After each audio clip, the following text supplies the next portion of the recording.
এটা হচ্ছে মাঠা তৈরি করার প্রক্রিয়া, মানে দই দিয়ে মাটাটা হচ্ছে আর কি। দুইটা দেওয়ার পরে এখানে হচ্ছে করা হচ্ছে আর কি। এটা কি বলে এটা? এটা আপনি টানতেছেন, এটা কি বলা হয় এটা?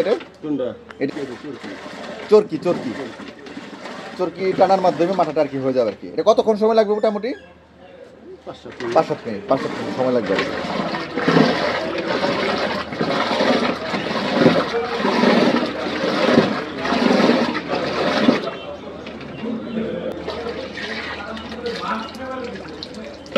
গ্রামের মধ্যে একদম খাঁটি গরুর দুধ।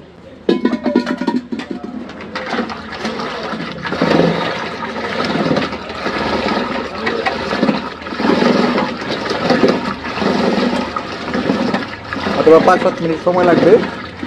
5-7 মিনিটের মধ্যে মাথাটা মানে খাওয়ার উপযুক্ত হয়ে যাবে পরিপূর্ণভাবে। তো সবাইকে অসংখ্য ধন্যবাদ দেখার জন্য।